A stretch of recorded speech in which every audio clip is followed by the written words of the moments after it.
So ಇವತ್ತು ಹಿರೇವಂಕಲಕುಂಟ ಸಮುದಾಯ ಆರೋಗ್ಯ ಕೇಂದ್ರದಲ್ಲಿ ಕುಟುಂಬ ಕಲ್ಯಾಣ ಶಸ್ತ್ರಚಿಕಿತ್ಸೆ ಕಾರ್ಯಕ್ರಮ ಇತ್ತು. ಸೊ ಆ ನಿಟ್ಟಿನಲ್ಲಿ ಇವತ್ತು 10 ಕೇಸ್ಗಳಿಗೆ ಅಡ್ಮಿಟ್ ಮಾಡಿಕೊಂಡು ಶಸ್ತ್ರಚಿಕಿತ್ಸೆಯನ್ನು ಪ್ರಾರಂಭ ಮಾಡಿದ್ದಾರೆ. ಸೊ 9 ಕೇಸ್ ಮಾಡಿ 10ನೇ ಕೇಸ್ ಮಾಡ್ತಿರ್ಬೇಕಾದ್ರೆ ಸೊ ಈ ಪೇಷಂಟಿಗೆ ಕಾಂಪ್ಲಿಕೇಶನ್ ಡೆವಲಪ್ ಆಗಿದೆ. So immediately she went into cardiac arrest.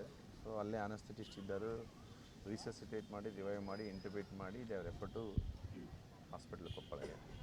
But ದಾರಿಯಲ್ಲಿ ಮಧ್ಯದಲ್ಲಿ ಬರಬೇಕಾದ್ರೆ ಬ್ರಡಿಕಾರ್ಡಿ ಆಗಿದೆ ಅಂತಂತ ಹೇಳ್ತಾ ಇದ್ರು. ಇಲ್ಲಿ ಬಂದಾಗ ನಾವು ವೈದ್ಯರನ್ನು ಕೇಳಿದಾಗ ಬ್ರಾಡ್ ಡೆಡ್ ಅಂತ ಹೇಳಿದ್ದಾರೆ. ಬಟ್ ಈಗ ಮರಣದ ಕಾರಣವನ್ನು ತಿಳ್ಕೊಬೇಕಾಗತ್ತೆ. ಸೊ ಹಾಗಾಗಿ ಅದನ್ನು ಪೋಸ್ಟ್ಮಾರ್ಟಮ್ ಮಾಡಲಿಕ್ಕೆ ನಾವು ಈಗಾಗಲೇ ಅವರ ಸಂಬಂಧಿಕರಿಗೆ ಮತ್ತು ಗ್ರಾಮದವ್ರ ಹತ್ರ ಮನವಿ ಮಾಡ್ಕೊಂಡಿದ್ದೀವಿ. ಪೋಸ್ಟ್ಮಾರ್ಟಮ್ ಮಾಡಿಸಿ ಕಾರಣ ಏನಿದೆ ಅಂತ ನಾವು ತಿಳ್ಕೊಳ್ತೀವಿ. ಕಾರಣಕ್ಕೆ ಇಲ್ಲ ಇವೇನಿದಾವಲ್ಲ ಇಲ್ಲ ಕುಟುಂಬ ಕಲ್ಯಾಣ ಶಸ್ತ್ರಚಿಕಿತ್ಸೆ ಇವೇನಿದಾವಲ್ಲ ಮೈನರ್ ಕೊಡ್ತಾರೆ.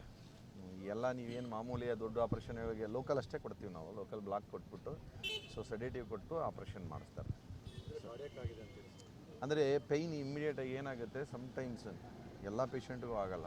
So they go for cardiac arrest. ನೀವು ಹೇಳ್ತಿರ್ತೀರಲ್ಲ ಗಾದೆ ಮಾತಲ್ಲಿ ಎಲ್ಲಾರು ಹೋಗ್ತಿರ್ಬೇಕಾದ್ರೆ ಎಡವಿದಂತೆ ಬಿದ್ದಂತೆ ಅಂತ, ಆ ಥರದ ಪ್ರಕರಣಗಳಿಗೆ ಇದನ್ನು ಕಂಪೇರ್ ಮಾಡಬೇಕಾಗುತ್ತೆ. ಆಕಸ್ಮಿಕವಾಗಿ ಆದಂಥ ಘಟನೆಗಳು ವರ್ಷದಲ್ಲಿ ಸುಮಾರು 10-12 ಸಾವಿರ ನಾವು ಈ ಥರ ಶಸ್ತ್ರಚಿಕಿತ್ಸೆ ಪ್ರಕರಣಗಳನ್ನು ನಮ್ಮ ಜಿಲ್ಲೆಯಲ್ಲಿ ನಾವು ಮಾಡ್ತಾಯಿದ್ದೀವಿ.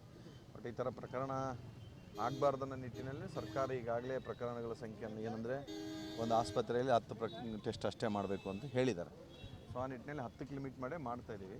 ಸೊ ಈ ಥರ ಘಟನೆ ಅಲ್ಲ ಈಗ ಪೋಸ್ಟ್ಮಾರ್ಟಮ್ ಮಾಡಿಸ್ತೀವಿ. ಈಗ ವೈದ್ಯರ ನಿರ್ಲಕ್ಷ್ಯ ಅಂದರೆ ಪೋಸ್ಟ್ಮಾರ್ಟಮಲ್ಲಿ ಗೊತ್ತಾಗುತ್ತೆ. ಬಟ್ ಅವರು ಹೇಳ್ತಿರೋದು ಅಲ್ಲಿ ಏನು ಸಿಬ್ಬಂದಿಗಳಿದ್ದರೂ ಸರಿಯಾದ ರೀತಿಯಲ್ಲಿ ವರ್ತನೆ ಮಾಡಲಿಲ್ಲ ಅಂತ ಹೇಳಿ ಅದಕ್ಕೆ ಕುರಿತಂತೆ ನಾವೀಗ ವಿಚಾರಣೆ ಮಾಡಿ ಕ್ರಮ.